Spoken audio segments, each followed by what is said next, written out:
Hello, traveler. Before we begin our journey, take a deep breath in and gently breathe it out.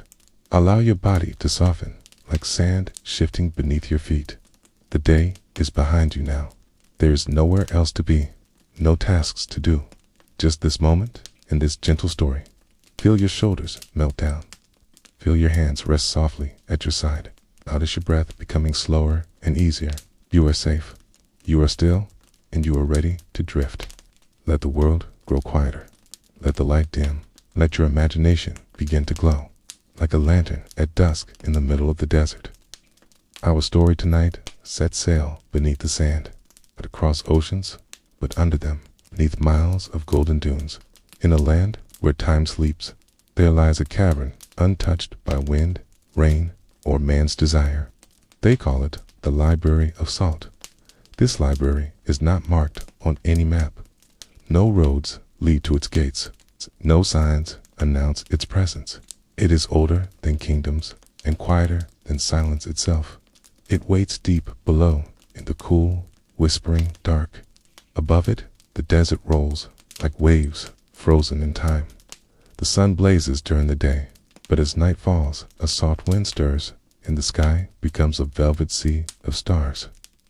This deserted tensioned vast has watched empires rise and fall. It has swallowed cities, buried bones, and hidden secrets too delicate to face the sun. It is here, between silence and dust, that a lone figure travels, wrapped in robes the color of smoke. A quiet scholar walks barefoot across the dunes, guided only by the stars and the soft creak of an old compass. His name has been forgotten by time, but his purpose remains. He is a keeper of forgotten things, a whisperer of scrolls, a dreamer of ink and silence. Each night, while the world sleeps, he descends into the salt caverns. The entrance is hidden beneath a broken arch, swallowed by sand. A small stone, marked with a spiral, and a staircase that curves down and down and down. It is said that the Library of Salt was built not with bricks, but with patience. Drip by drip, the cavern walls were sculpted by ancient waters, evaporated under the desert sun, leaving behind crystallized shelves where scrolls sit like sleeping birds, nestled in mineral lace. When the scholar steps inside, the world above vanishes. The air grows cool, thick with stillness and secrets. The only sounds, the soft crunch of salt underfoot, the occasional breath of earth shifting, and the rustle of parchment. The walls shimmer like moonlight, white salt crystals catching the glow of the scholar's lantern, casting slow, moving stars across the ceiling. Here, time moves differently. Here, memory floats like dust. Some say the scrolls are unreadable, the language long lost.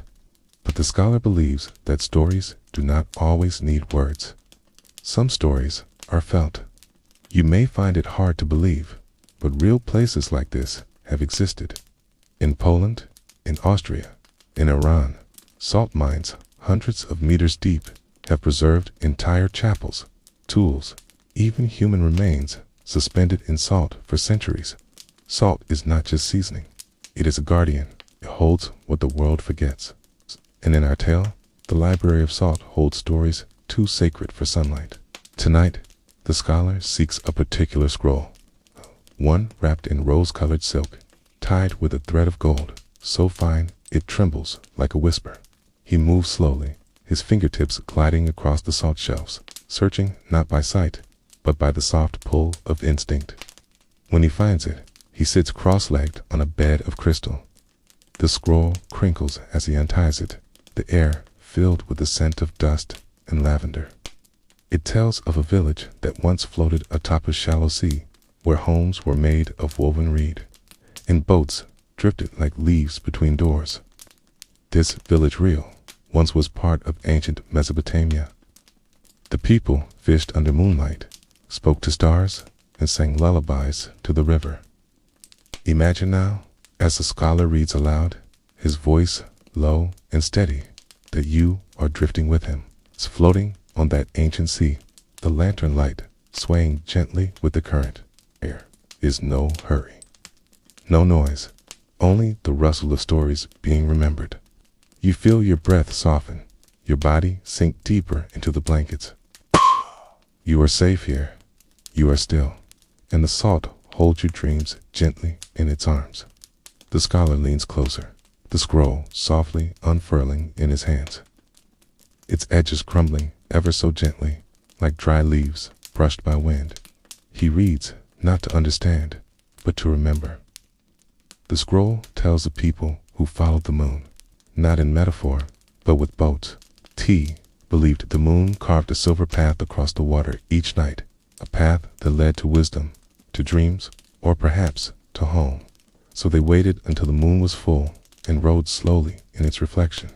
Their oars never broke the surface. They moved like whispers across glass. Some say they were the first stargazers, that their sleep was deeper because they believed the stars were watching over them.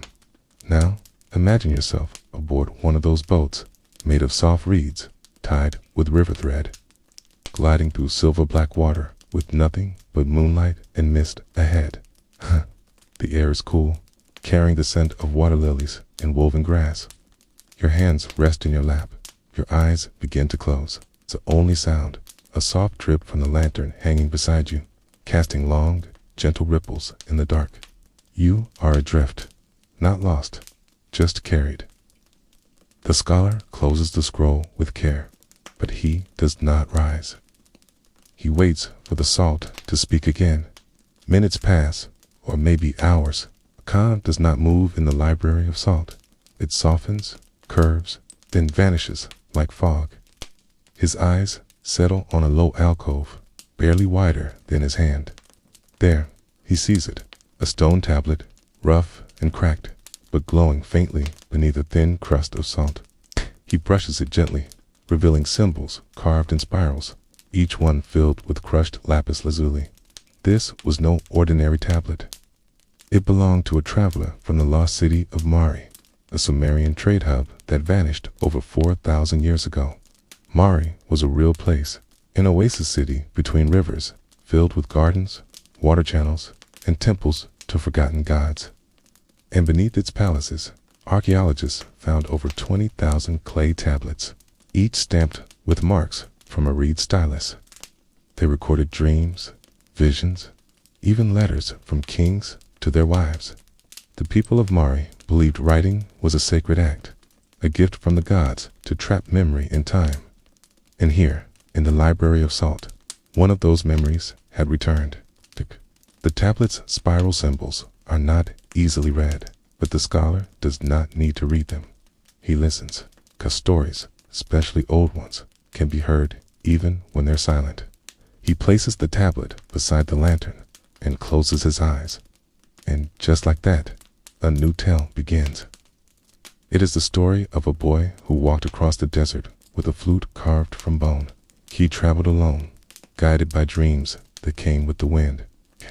They said his footsteps never sank, that the sand remembered him and carried him gently over its surface. He played his flute each evening, calling to the stars, believing they were the voices of his ancestors. And wherever he played, water would appear the next morning. Some said it was magic. Some said it was memory. Others believed it was simply faith. But none could deny the desert bloomed behind his path. Can you picture it? The warm hush of evening wind brushing across your cheeks, the distant cry of a hawk overhead, the golden orange dunes glowing beneath a lavender sky, the sound of a flute, soft, slow, meandering like a lazy stream, drifting up toward a quiet moon. The sand is cool beneath your feet. You are walking with him now. No destination, only wonder, only peace. Back in the salt library, the scholar opens his eyes. The tablet is quiet now. Its glow has faded, but something has changed. The salt crystals above him begin to hum, not with sound, but with light, tiny pulses like breathing. It is as though the walls remember too, as though the stories once read never truly fall silent. They become part of the room, part of the salt, part of the stillness, The scholar gently stands, his lantern swaying from one hand and the scent of parchment clinging to his robe. He tucks the scroll and the tablet away, not to keep, but to return to their shelves. This place is not his. He is only visiting. And visitors must always respect the quiet. He walks slowly, salt crunching beneath his feet like soft snow. His lantern flickers. The echoes grow softer. The walls seem to sigh. And at the very last step before he leaves the cavern, he turns back. Cain bows. And now, you too may leave the library of salt, or you may stay, if you wish. Find a soft corner among the scrolls. Rest your head near the gentle hum of time. Let the salt cradle your thoughts. Let the stillness wrap around your limbs. You are safe. You are drifting. You are already asleep or nearly there. There is no rush. The stories will wait. They always do. Somewhere in the gentle hush between thought and dream, you remain in the library of salt. You may not have noticed it, but you found a quiet space of your own, a soft alcove nestled behind a curved pillar where salt blooms like frost on stone. You lie back, supported by cushions made of time. Stalactites shimmer like crystal chandeliers. The air is cool, but never cold. It smells faintly of honeyed parchment and ancient earth. There are no clocks here, only stillness and stories, waiting somewhere deeper in the cavern. Past shelves filled with obsidian-covered tablets and scrolls wrapped in velvet cords. There is a small, round chamber known only as the Room of Echoes. The scholar, though tired, turns back, drawn by a quiet pull, his steps slow to match the rhythm of breath, as if the room itself were inhaling and exhaling ever so faintly. At the center of this room stands a pool, still, black, silent. Its surface shines like polished glass, but it is not water. It is liquid salt, molten, but cool to the touch. The scholar kneels beside the pool and reaches into his satchel. He withdraws a single object, a thin coin etched with the image of a lion and the sun. It is old, Persian, perhaps, once carried by a merchant who traded spices for silk and dreams for gold.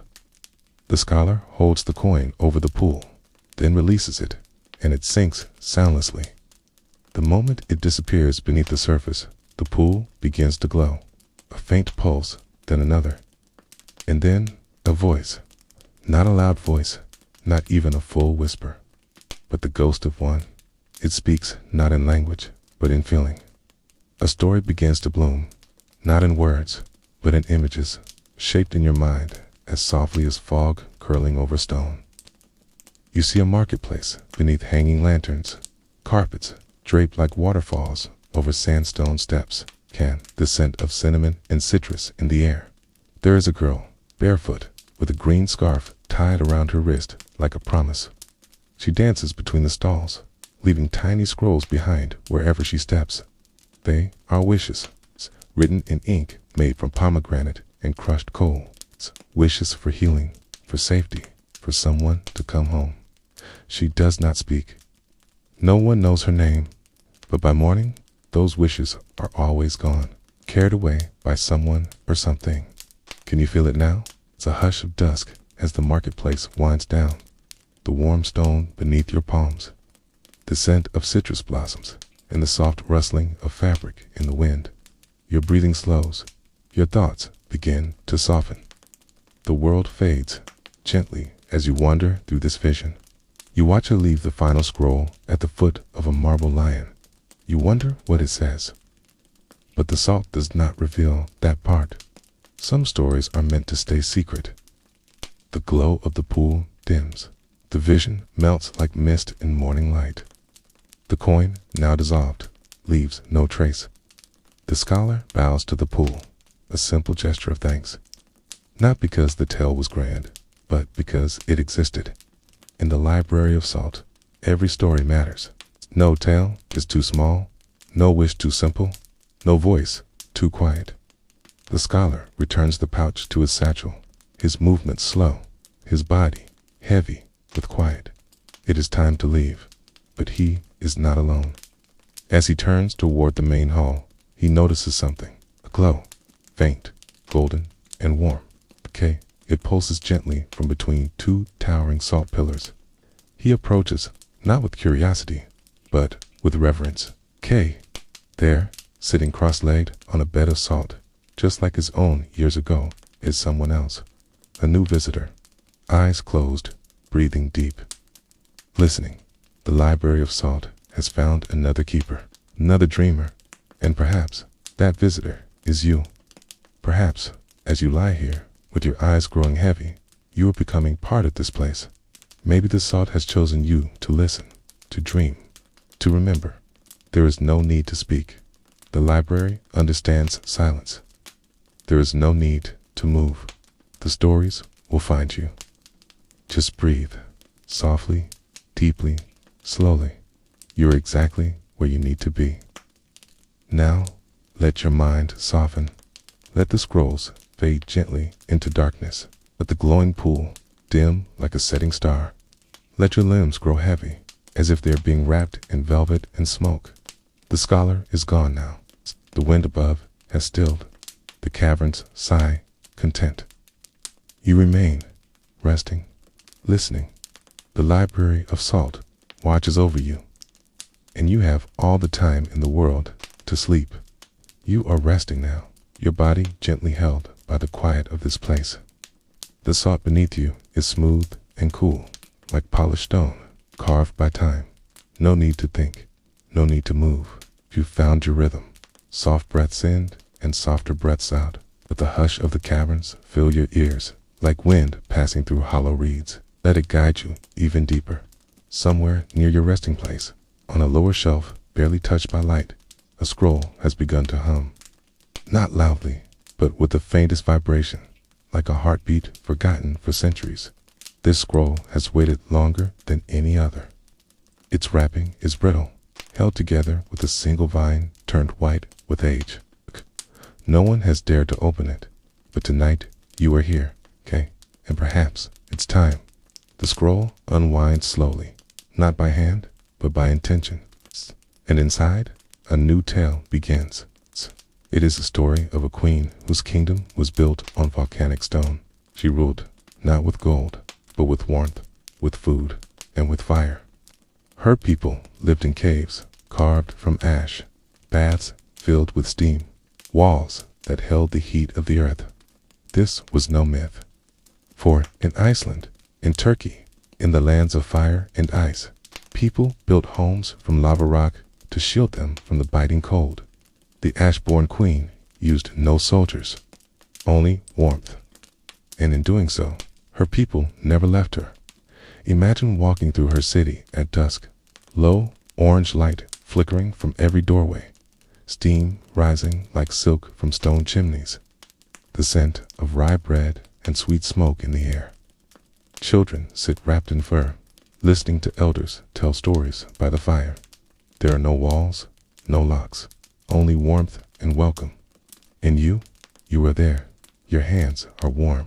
Your chest is light. You listen to the flicker of flame and the whisper of memory. You are drifting now, further. As the final image fades, the scroll closes gently. No force, no sound. It's just a soft fold and a tiny breath of dust. The humming stops. It has been heard, and that is enough. Somewhere in the far corner of the cavern, beyond the walls lined with forgotten languages and the broken bits of ancient crowns, a new light appears. It does not flicker like fire. It does not glow like salt. It pulses in rhythm with your breath. Soft, dim, alive. The light forms a doorway.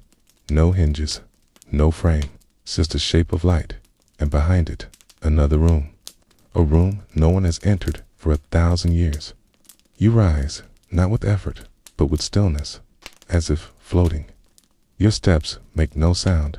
The air grows cooler, thicker, but never heavy. You pass through the doorway of light, Kay, and there, in the center of a round chamber, sits a table carved from obsidian. Upon it, a single feather. You lift the feather, and as you do, A final story unfolds, not in scroll, not in tablet, but in the air. A vision forms, soft and slow. You see a man in a tower, stained fingers, books stacked high around him like walls of forgotten thought. He is a philosopher, but not in name, only in practice. He writes letters to no one, draws maps to nowhere, and sends feathers down the mountain carried by wind. Inside each feather, he places a word, only one, hope, or remember. And now, the feather in your hand has a word tucked inside. You may not need to open it.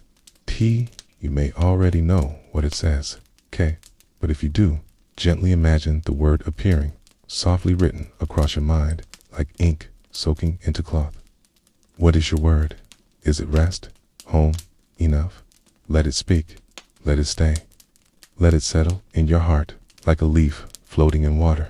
The vision dissolves, the table fades, the light dims, and you are back in the quiet curve of the library of salt. The stories have quieted now. The crystals no longer shimmer. Even the pool has gone still. The library sleeps. And so may you lie back once more. Feel the cool hush of salt against your spine, the weight of your body melting into the earth. There is no more to do, no more to hear. Just breath, soft as mist. Just thoughts drifting like feathers. Just peace. The library will keep your dreams safe tonight. And when you wake, perhaps it will whisper again. Feel your breath again, light, easy, like wind slipping through reeds by an ancient, sleeping lake. You are still in the library, but it feels deeper now, like the salt has pulled you closer into its heart. You have wandered through stories, seen dreams hidden in scrolls, and held a word carved in feather. Now, the library offers you something else, not a tale, but a memory. One not written, but whispered by the salt itself. The walls here are alive, not with movement, but with presence. Salt remembers touch. It holds breath, keeps sound, and in this chamber, it remembers a song. Not one you'd recognize, not one you've ever heard. But as the chamber grows still, you begin to feel it. A slow, pulsing rhythm beneath the ground. It is the memory of a lullaby once sung by a woman in a time before names. Her voice, they said, was like sea stone warmed by sun. She lived on a cliffside in a home carved from white rock. Gulls cried and waves whispered stories through the floor at night. Every evening she sang the sea to sleep, and in return it gave her stories. They washed up in shells, in driftwood etched with symbols, and seafoam dreams that stayed with her till morning. She never wrote them down, but the salt kept them. And tonight, the library lets you hear one. It begins softly, a hum, gentle as water over pebbles. And then, like mist gathering form, the story emerges. It is the tale of the lantern bearer, a figure cloaked in dusk, who walked ancient coasts with a light that never burned out. He carried the lantern not for himself, but for others who had lost their way. Fishermen caught in fog, children dreaming too deep, souls adrift between waking and sleep. His lantern glowed only when someone needed it, and when they didn't, he simply faded from view. No one ever saw his face, only the warm halo of his light and the quiet footprints left in sand. Now, imagine that glow, soft amber light cutting through cool, quiet mist. It doesn't shine harshly. It surrounds you, gentle and full of warmth. You are standing on the shoreline. You don't remember how you got there, but you feel safe. The sea is still. The wind is hushed. And the lantern glows just for you. It does not ask questions. It does not demand anything. It simply says, you are not alone. Back in the library, the scholar stands one final time. His satchel is empty, his heart full. He has given what he can to the salt and stone. Now, he too must rest. He walks past you slowly, his robes brushing the salt like whispers. His lantern dims. His eyes are kind. As he leaves, the walls seem to sigh in contentment. They will keep his memories now, just as they keep yours. And now, you've come to the final room. You didn't walk here. You didn't try. You simply arrived. It is smaller than the others, circular, wrapped in silence. In the center, a bed of salt, soft as down, with a pillow shaped like a folded scroll. Above you, a domed ceiling carved with constellations. Some you know, many you don't. They pulse gently, like lullabies written in light. This is your space. It always was. You lie down. You pull the salt-blown cover around your shoulders. It feels warm and light and endless. Your eyes drift closed. The stars above you breathe slowly, just like you. No more stories tonight. No more remembering. Only rest. Only quiet. Only salt. The library sleeps. So do the scrolls and the stones and the lanterns that once glowed bright. The wind above no longer stirs. The sand has stilled. The echoes are gentle now.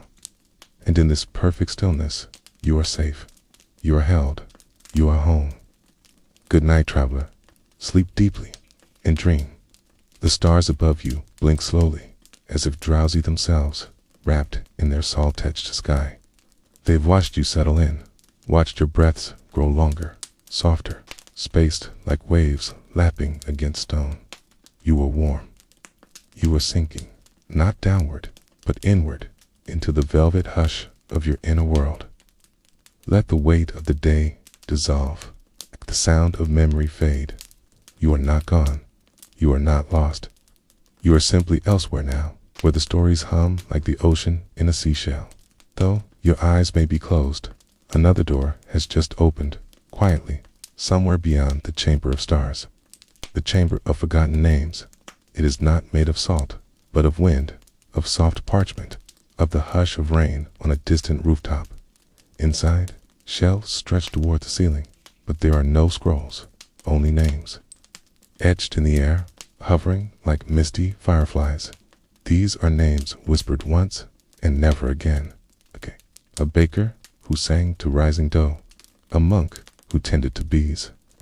A child who built castles from driftwood and string. No records. No monuments. Just memory, kept safely in stillness.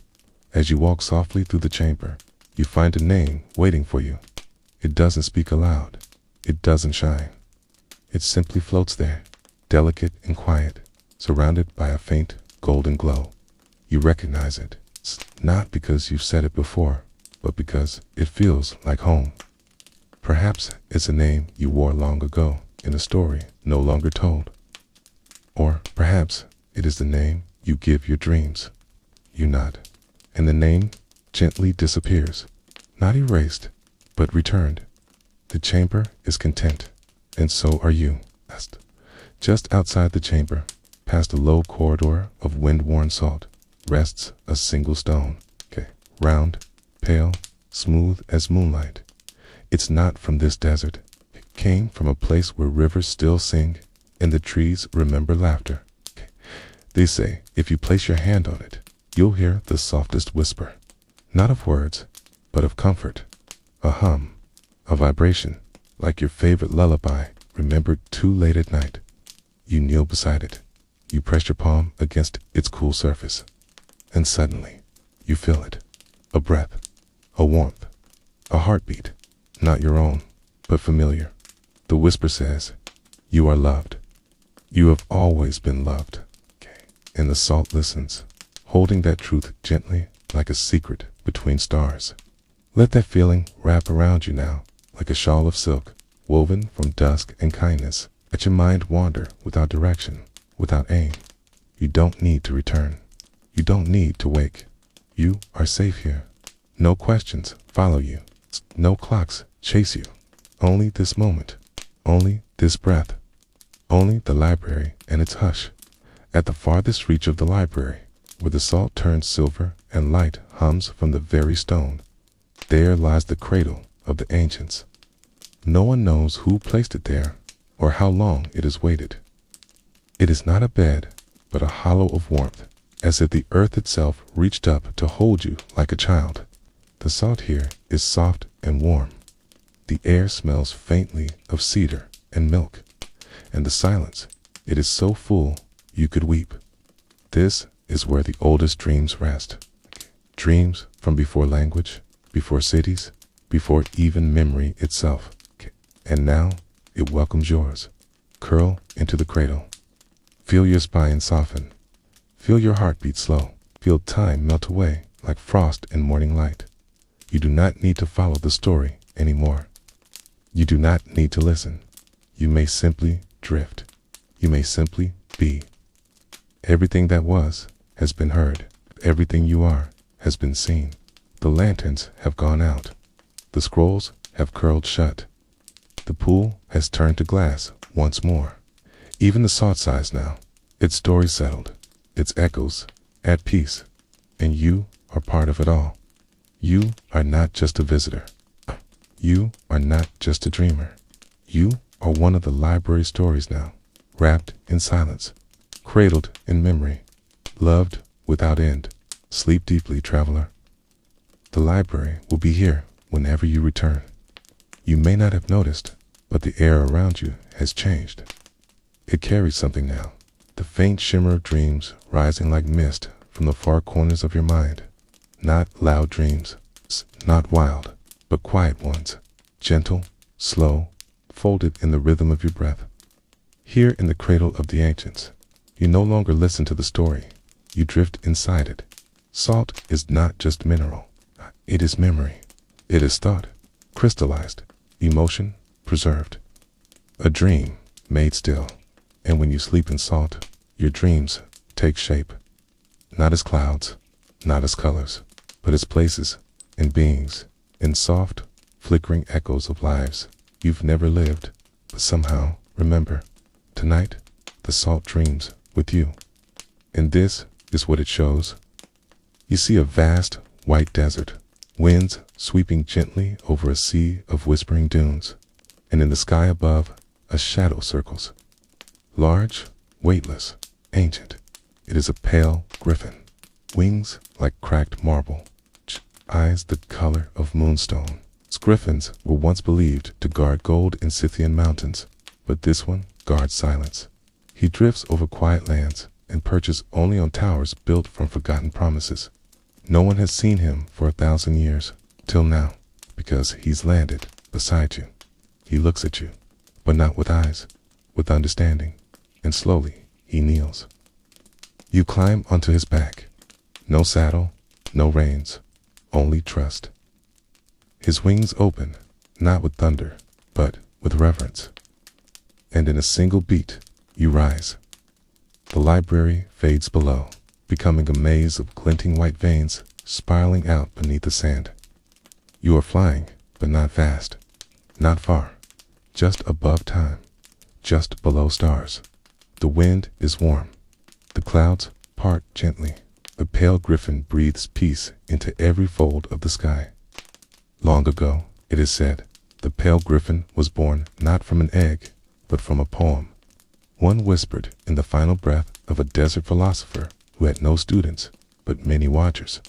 He dreamed the world needed one more guardian, not of cities, but of quiet. And so the wind carried his final stanza into the cliffs, and the cliffs gave shape to wings. Now the griffin only appears to those who are ready to carry silence as a gift, and tonight he came for you. You land softly, feathers brushing against the sand. You dismount, you turn, and the pale griffin bows once more, before rising into the stars and vanishing, not in a blink, but in a sigh.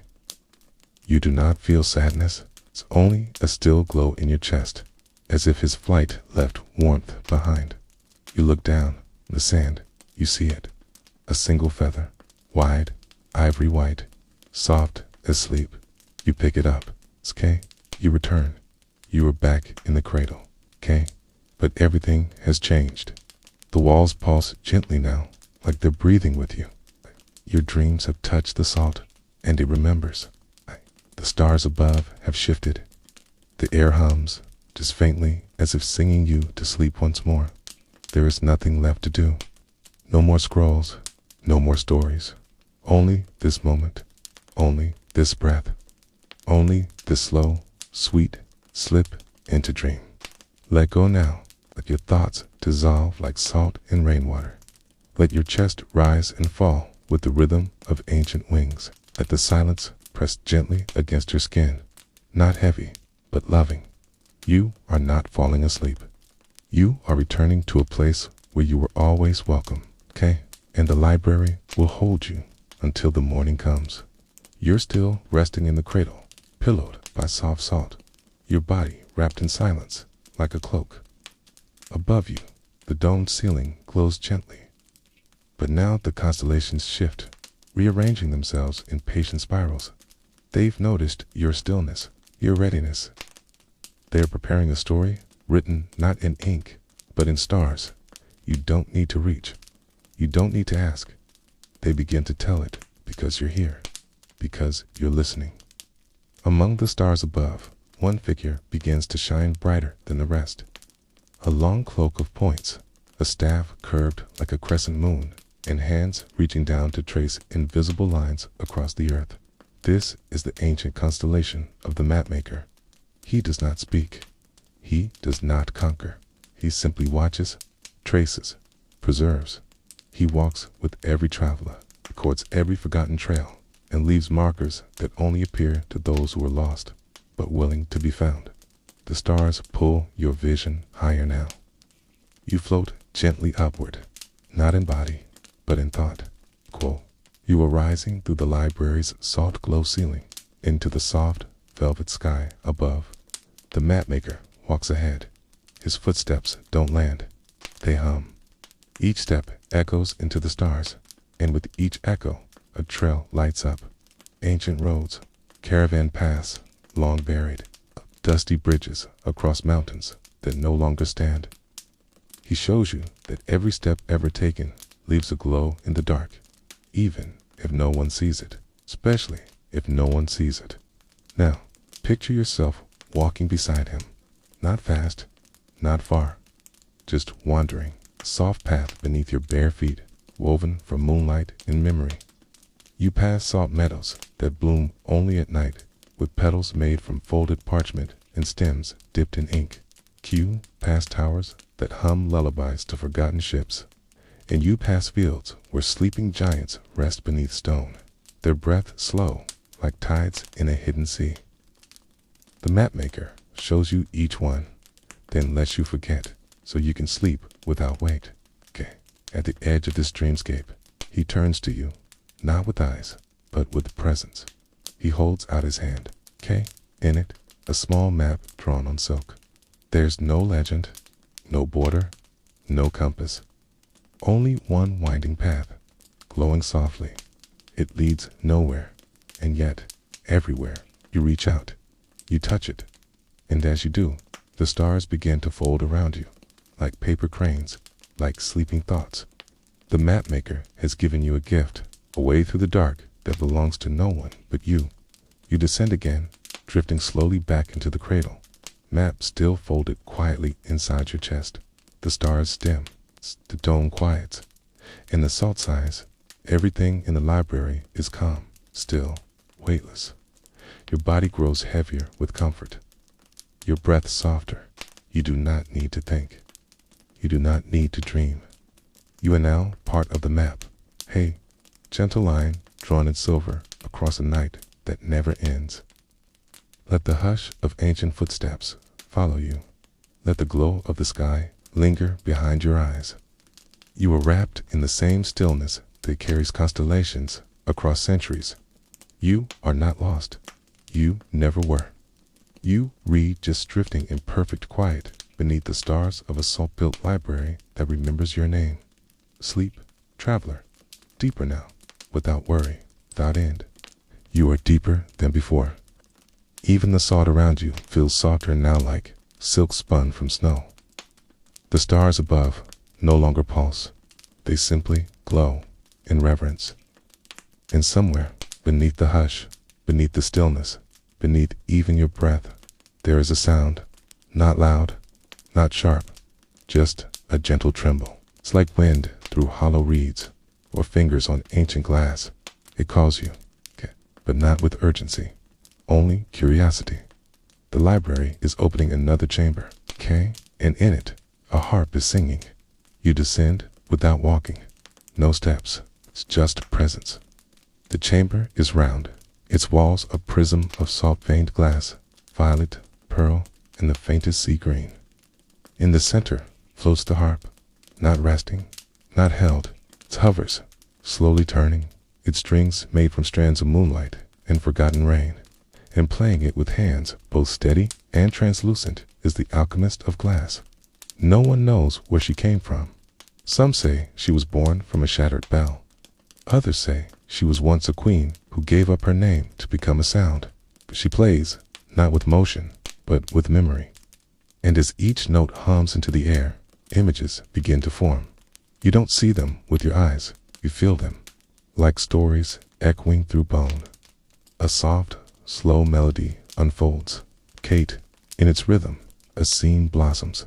A quiet village beneath a mirror lake where homes are built upside down so they can be reflected perfectly on the water's surface. Here, people live by the sky's reflection, predicting the days moved by the clouds they see in the lake, not the sky itself. They whisper their thoughts into cups of water and drink them as dreams. Their beds are made of reeds and silence. And when a child is born, they dip their fingers in the lake to gift them their first reflection. Okay. As the harp continues, you begin to hear the lake, not as splashing, but as a hush, a long exhale, like water remembering the stars. Your limbs grow heavy. Your chest rises in time with the strings. The salt around you hums. Let the music fold over you. Let the images drift in and out like tides that don't ask for understanding. Just feel the stillness, the slowness, the warmth of a story with no ending. One note trembles, then two, then three, and suddenly the harp releases a soft, crystalline crack, like ice breaking gently in spring. But nothing is wrong. The alchemist smiles, 'cause even in the library, even in glass, fractures can be beautiful. From the crack, a new tone rises, lower, deeper, more restful. And with it, you feel your heart settle further, your thoughts grow dimmer, your dreams more vivid. The harp has shifted, and so have you. The alchemist plays one last note, only one, and it lingers, not in your ears, but behind your eyes. It nestles there, a tone made of light and stillness, a sound that carries this truth. Even silence holds music if you learn how to rest inside it. The harp quiets, the chamber dims, and you are left with only breath and peace. You rise again, effortlessly, as if your body has become mist, back to the cradle, back beneath the dome, back where salt remembers and stars remain kind. You settle, heavier now, deeper.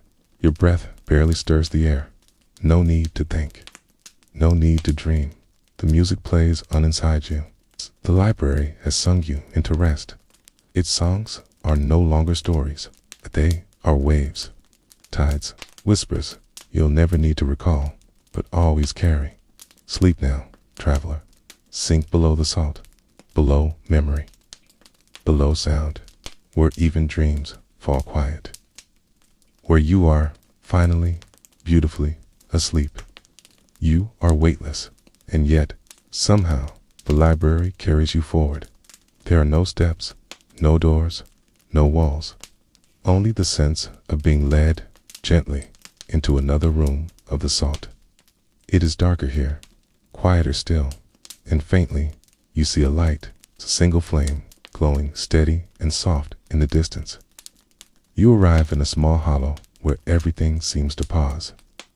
There are no scrolls, no shelves, no echoes, only one pedestal carved from salt and polished smooth. Upon it, a candle. It is impossibly thin, its wax white as salt, its flame steady as breath. The candle never grows shorter, never drips, it never smokes, and yet it is warm. So warm that the air here feels like a memory.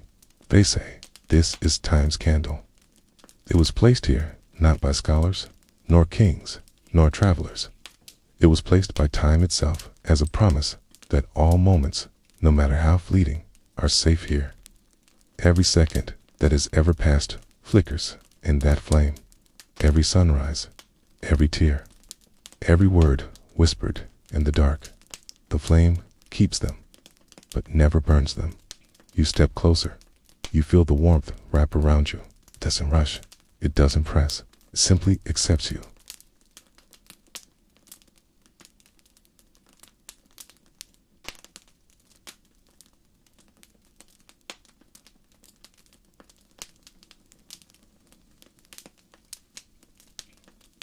And then, like a sigh, the heat settles into your chest.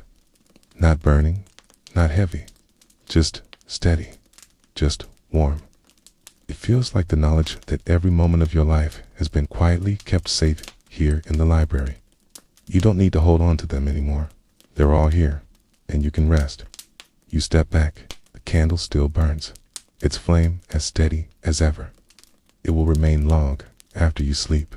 You turn away, your shoulders light, your heart unburdened, and without effort, you find yourself back in a cradle of salt. Your body is heavier now, sleepier, your breathing almost perfectly still. Above you, the stars have dimmed. Not because they are gone, but because you are closer to them now, inside them. There is nothing more to see, nothing more to learn. The library is quiet. Time's candle burns, and you are safe. Let the warmth settle in your chest.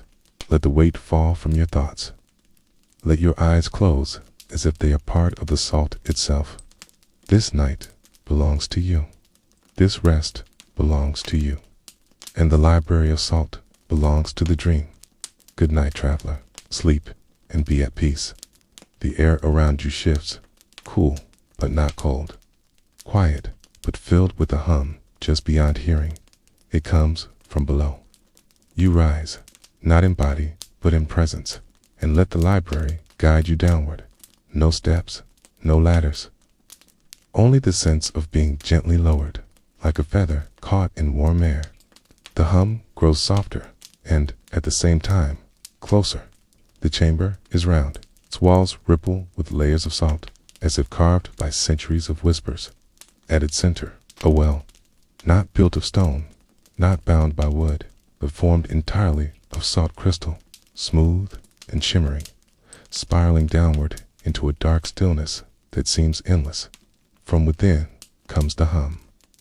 It is not a single voice. It is many, countless. Every tone, gentle. Every word, unspoken. They say the well of names never spoken is where words that were never said come to rest.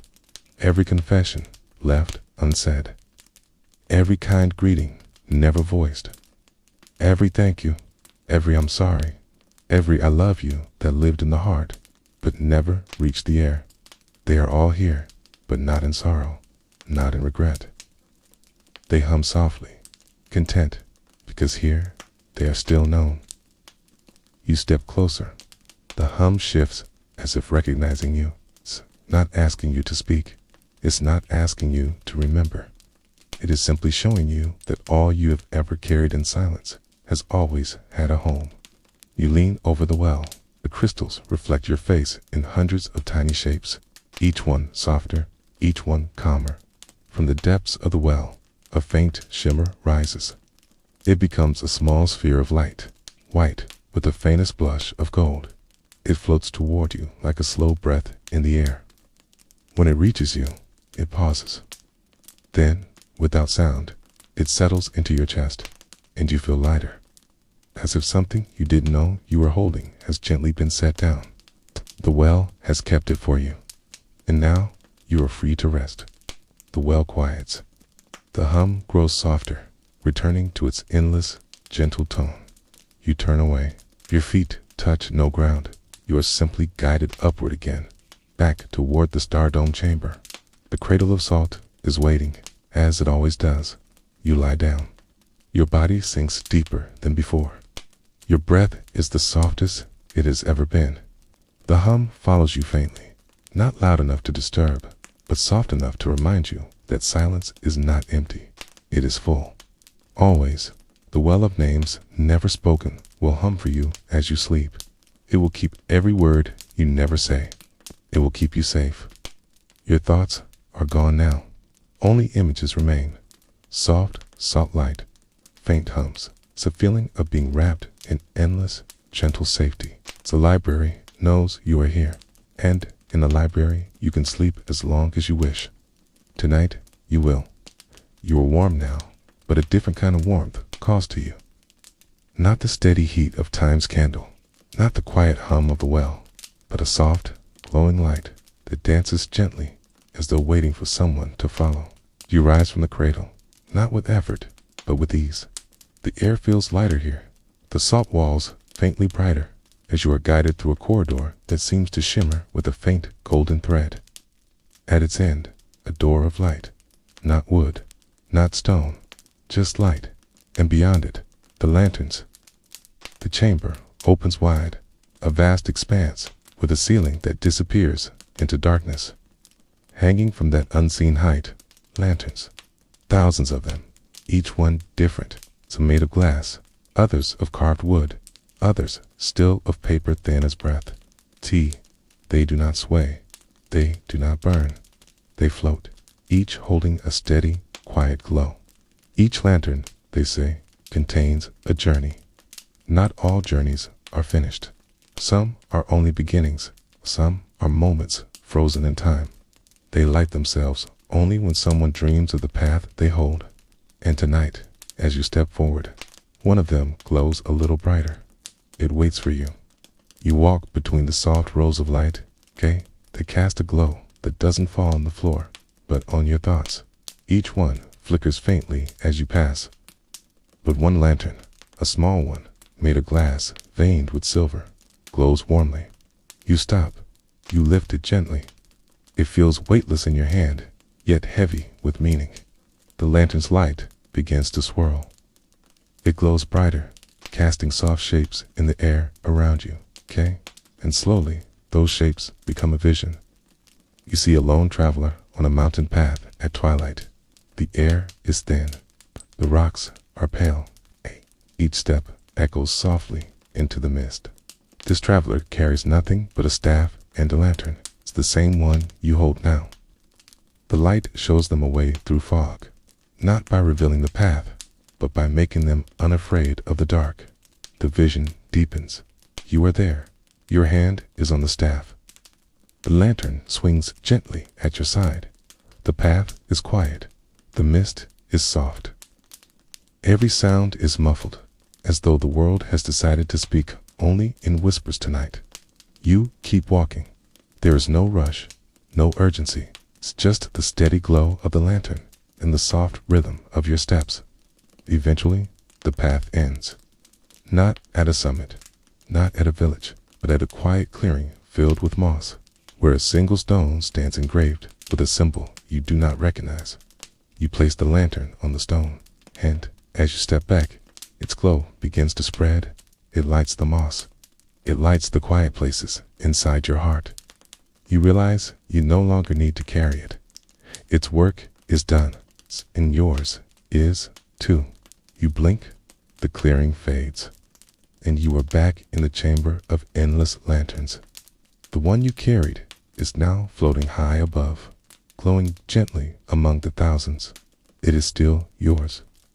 It always will be, but now it rests here, safe among the other lights. You step back through the door of light. The corridor hums softly, and once again you find yourself back at the cradle. Your body feels heavier now, the kind of heaviness that comes only when sleep has wrapped itself around every thought. You lie down. The salt beneath you feels like air. The stars above seem even closer. You close your eyes, and the lantern chamber glows faintly behind them, safe in your dream. The library is calm. The lanterns are at rest. You are at rest. And tonight, the glow will follow you into dreams.